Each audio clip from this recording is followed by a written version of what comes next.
Welcome to the Children in Scotland podcast. In this episode, members of our Children and Young People's Advisory Group Changing Our World are in conversation with outgoing Children and Young People's Commissioner for Scotland, Bruce Adamson. They discuss child rights, changes to Scottish law, and more. What is the best piece of advice you could give the next Children's Commissioner? Oh, that's a tough one. Don't listen to Bruce's advice. The best piece of advice that I would say is that what I say to children when I meet them every day is you're my boss. So take your advice, take your inspiration from children and young people, and those that work with them. Don't get kind of caught up in what the politicians want or what the people in power want. Focus on the mandate's about children and young people, and so they've got to be the people you take advice from. Oh, perfect, brilliant. What are you most proud of in achieving your job? Oh, that's a really good one as well. These are hard questions. So when I came into the role, so I had three big things that I wanted to do, laws I wanted to change. One on physical punishment of children. We got that changed. One on the age at which the criminal law applied to children. We got that changed a bit, but not as much as I would like. And we got the law on incorporation through Parliament, but it needs some amendments, but it'll come. So those are the three things that I really wanted to get done, and I'm really proud that we've managed to make really good progress on those. But the thing I'm probably most proud of is actually the work with young human rights defenders and the work we've done over the last few years to really build the ability of children and young people to understand rights and use rights and have your voices heard. And I think we've really built something really amazing in Scotland, that there's this growing sense of children and young people being human rights defenders and highlighting your own issues and coming up with your own ways of kind of challenging, again, the fact you're writing to ministers, the fact that you've identified your own strategic plans. That's what, which was nothing to do with me, but that's what I'm really proud of, is that in Scotland I think we've started to create a real amazing culture of children as human rights defenders. Fantastic, thank you. What are your thoughts on pineapple on pizza? I think it's a good thing that Article 12 of the Convention talks about children being able to make their own decisions and have their own voices heard. So I think it is a personal choice, following on from some of the SNP leaders who speak about their own political views as well. I think pineapple on pizza is an awful thing, but I would never impose that view on anyone else. What is your long-term goals within your role? Long-term goals. This is a really good question, because when you become Children's Commissioner, you only get 6 years, and so you've got to focus really hard and move really, really quickly on some of those things. So the legal changes that I really focused on, but there are some other bigger issues that take a lot longer, and so some of the issues that when I started 6 years ago and I travelled all around the country and I spoke to lots of children and young people, they picked up the same issues you've been talking about. Poverty was one of the really big ones, and that's actually got worse during COVID and then the most recent cost of living crisis. And so I think really kind of big change about how budgets are used around poverty and getting support in poverty and breaking down some of the stigma in that. I think there's real change that's needed. And I think incorporation of the Convention on the Rights of the Child is really going to help with that, because it's going to help us target on changing the way that money is spent. And then mental health, which is another one that you've highlighted. I'm really concerned that we're not doing enough to support children and young people's mental health, because I hear about that a lot.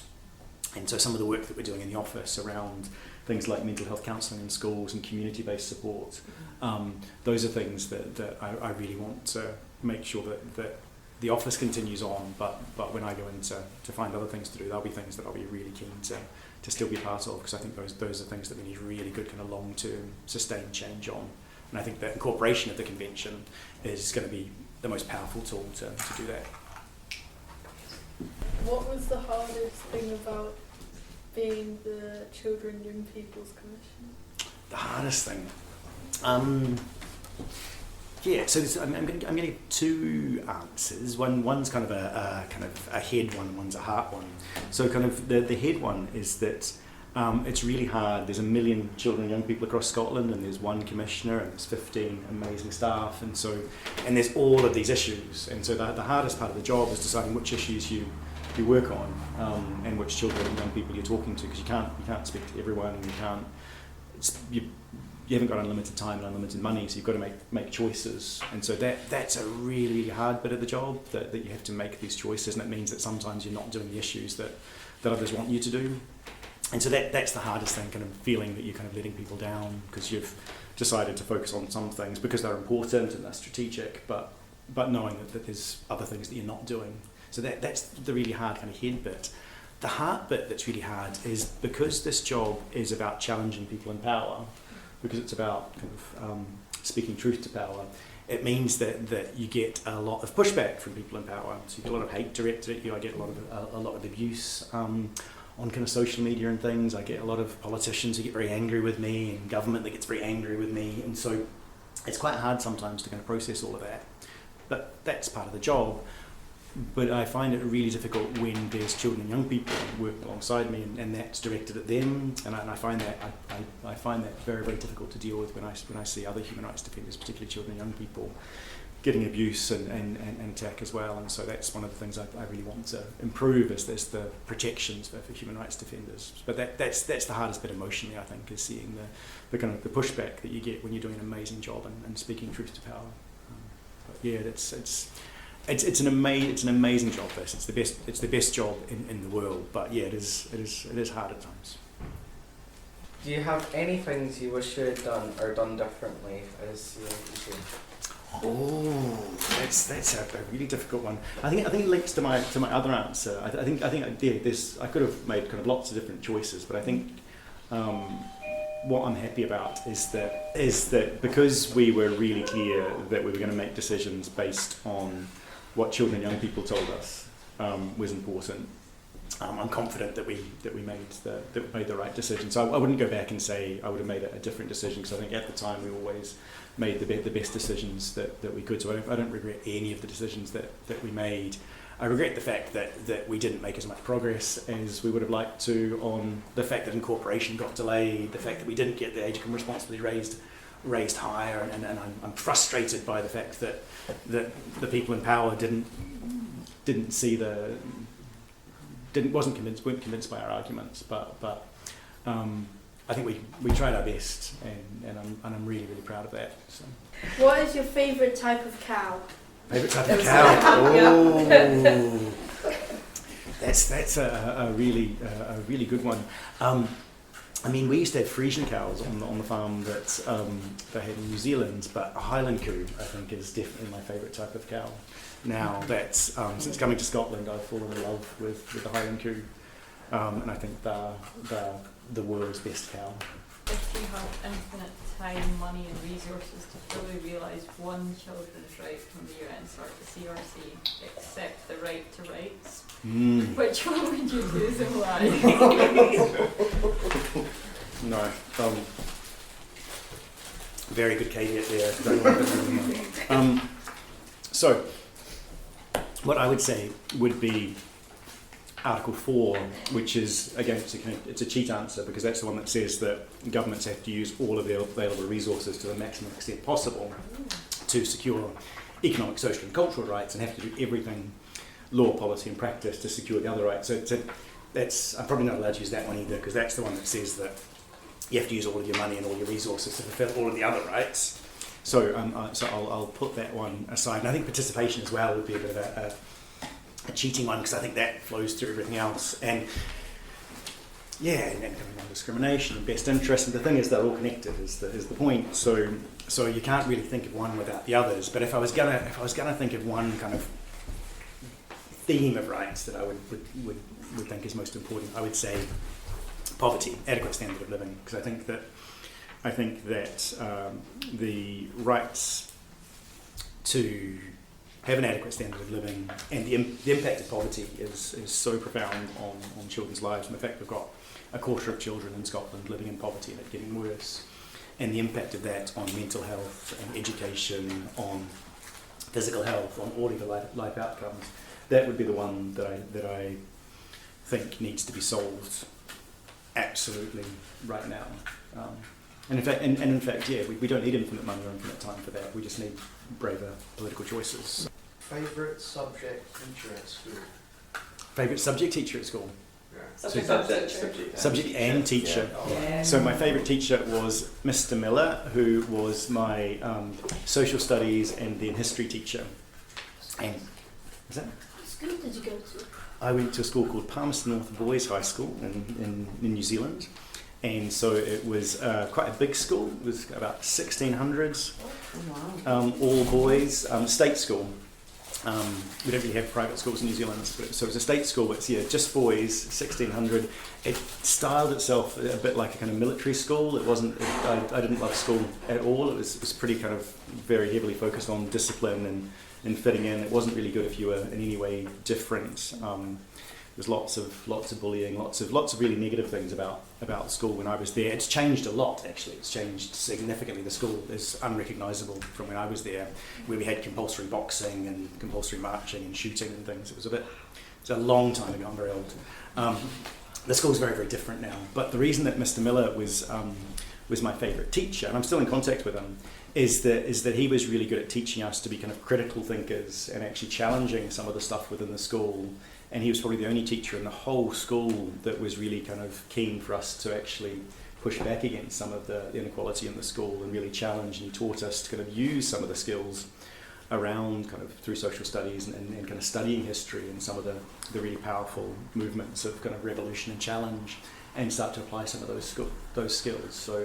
So he was my favourite teacher, and I think particularly for that environment where it wasn't a good environment at all. I think that learning some of the skills to be able to challenge that was something that really inspired me. Did you get done what you wanted to achieve in your 6 years? Yes, I did, and no, I didn't. I think I got as much as we could get done. I have to acknowledge that there was a massive pandemic in the middle, which changed things as well. But I had my big 3 legal priorities, getting those 3 laws changed, and made progress on all of those. And I think some of the things like the independent care review for care experienced children and young people, that was a really powerful piece of work that we were involved in. I think we did some really powerful work on poverty, particularly around changing perceptions, and some of the work with the media and others, really framing poverty as a human rights issue. I think we made some good progress around mental health, particularly within the context of the pandemic, and really getting a focus on that. So I think, of course, you would want to solve all of the problems and do everything, but I'm really proud of what the team and the young people, particularly our young advisors, and all the children and young people, and working alongside groups like all of you. I'm hugely proud of what I think everyone who's been fighting for children's rights over the last 6 years has done, and I think we've done more than any of us ever expected. There's lots more to do, and I'm so amazed by the fact that you're going to continue with all of this commitment and all of the stuff that you've done. Of course there's more to do, but I'm really proud of what everyone's achieved over the last 6 years. I've been very vocal about the importance of the UNCRC being directly included in Scottish laws. What can we do as young people to protect our rights? Yeah, this is a really good one, and that's why I did the poster. I chose to do the poster on that, and so putting the UNCRC into domestic law is the most important thing we can do, because what it does is it means that everyone in power can be held directly accountable, so they can be challenged in really strong new ways. And what we've seen in countries around the world that have already done this, it really changes the way that decision makers do their job. They actually take rights seriously, because they know that if they don't, then they can get in really big trouble. They can end up in court. And so that actually changes the way that they do things. The fact that you know that there's power to make you do something really changes the dynamic. So it passes the power back to you where it should be, to challenge adults who aren't doing what they're supposed to be doing. So that's one of the really important things about it. And I think it was amazing that because the campaign for incorporation was led by children and young people, politicians actually listened. And that's why 2 years ago now the Parliament unanimously passed it. And so even the parties in the Parliament that maybe traditionally haven't been strong human rights protecting parties, maybe some of the individuals who haven't been really kind of strong on human rights, every single one of them signed up and voted for incorporation. And that's because it was children and young people that really led that campaign. They can ignore me all day long, and they often do, but they don't ignore you, and that's really important. And that was really, really powerful, the work that children and young people put in, and that's why we got it through. I'm really angry, and I am angry and frustrated about the fact that it's been delayed by the last year and a half, and the Scottish Government should have brought it back 18 months ago. So the Supreme Court said it needed some changes.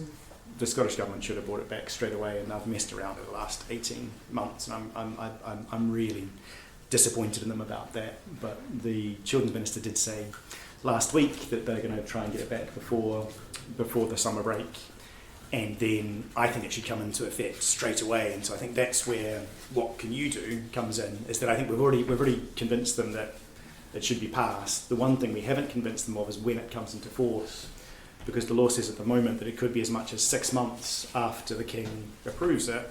I think it should be straight away. So that's the one bit of campaigning I think that still needs to be done, is to really push for early commencement, because that's a decision for government.